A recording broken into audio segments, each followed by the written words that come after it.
Hi, third graders. All right, today what we're going to do is we are going to start the background for our silhouette project. And so what we're going to be doing is we're going to be going from our lightest tints and circle around to our original color, to our beginning of our shades, to our darkest shades. So it's going to be like concentric circles all in between.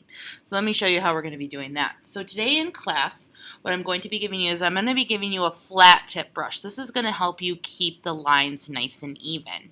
And if it doesn't turn out like a perfect circle, that is okay.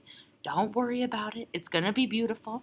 And also today I'm going to be giving you a square piece of paper. And I don't know, I just love square pieces of paper. And so you're going to put your name and your class code on the back. So I'm going to put Valens on there. And then what we're going to do is in the center, I want you to find the center. And you're just going to make just a dot with your pencil. Mine is right there. You can't really see it. That's okay. All right, so I'm going to zoom in a little bit. Oh, I see my dot. There we go. That's awesome. Okay. All right, so first what we're going to do is you're just going to go into your white with your clean brush. Ooh, maybe this brush wasn't so clean. There's a little bit of gray on it. That's okay. I'm just kind of mixing it in just so I can get that. And then you're just going to start an initial circle with just that white. I know that's really hard to see, but that's going to help you when you start your tints. All right. So now what I'm going to do, just like we did with our practice, I'm going to take a scoop of my original color, which I chose blue, and you're going to do this you're going to mix it into your entire white. Entire white. So as you go, you're going to be mixing it into the entire white throughout this process. So I think that's almost about mixed in. Then I want to do, this is why I have you do a flat brush. And then you're going to follow that circle. Remember, it's okay if it's not perfect. It's all right. Just want you to do your best. That's all I ever ask of you. There we go. And so there's our first circle around the white. Remember, when you keep adding your scoops of blue into your tints, you want to be able to notice a difference. So I'm going to add another scoop just into this area, noticing a little bit of a difference. Let's see on the paper. And you're going to want to touch your other tint. So you might have to overlap it a little bit because you don't want white spaces in between this.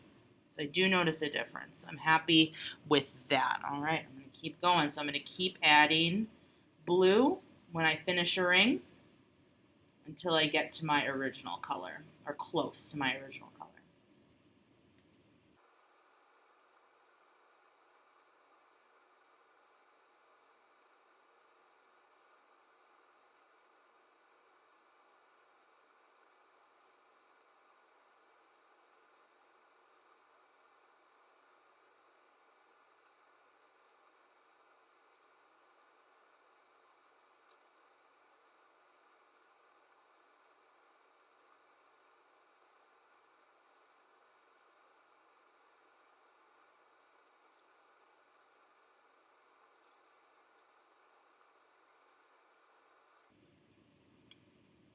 I gotta go get more blue. I'll be right back.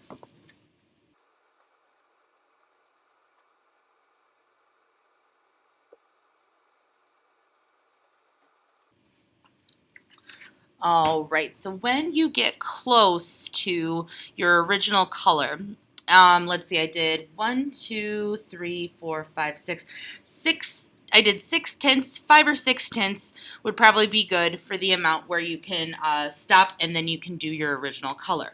So before I move on to the original color, I'm going to really clean off my brush to get that white off because we don't want to, when we start to do our shades, we don't want to add white to it because then that's going to make gray and we're not focusing on tones in this project. All right, so now that I have my tints, I'm just going to go and do just my original color. So just my blue. It might look light in some places. That means that there's a lot of water on your brush. That's why I went back over.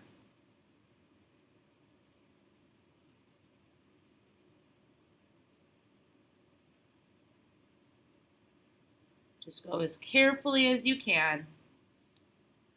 Just want you to do your best. It's all good. There we go. All right, so now I have a band of my original color around, and now we're going to start to add our shades. And remember, from the first lesson, a little bit of black goes a long way. So what I'm going to do is I'm just going to add a little smidgen of black to my blue. Mix that in.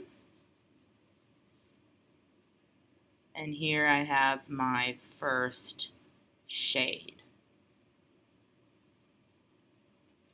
If it's starting to look a little bit lighter, like that section kind of is, that just means you need to go over it. The shades, it is kind of tricky.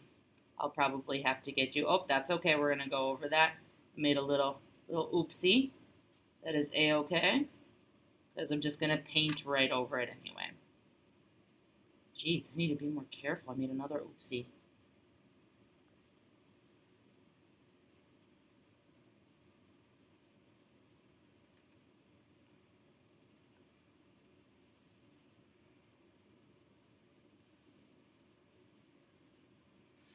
And as you keep going, you're going to keep adding black and more black.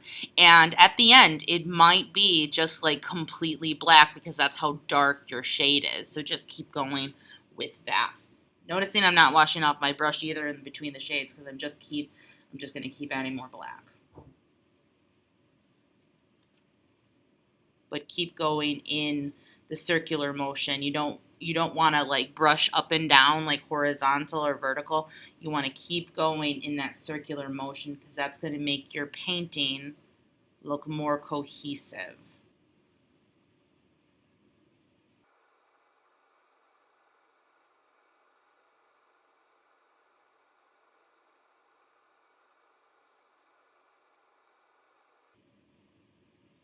And we're painting right to the edge. I'm getting paint on the table. That is okay.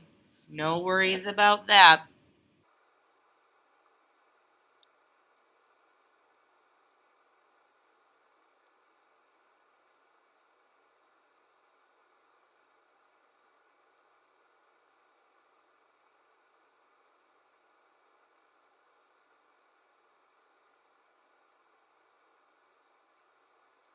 All right, when this is dry, this is going to look a lot more even. Right now, it kind of looks kind of a little splotty. That's just because some parts are wet. So what you're going to want to do is you're going to want to take this to the drying rack very carefully. And then you're going to want to place it on the drying rack. You're going to clean off your brush and make sure you get all of the paint off of your brush and put everything back where it is supposed to go. All right, and then next time what we're going to do is we are going to put your silhouette or silhouettes on, and we'll talk about that next time. All right, thanks for watching.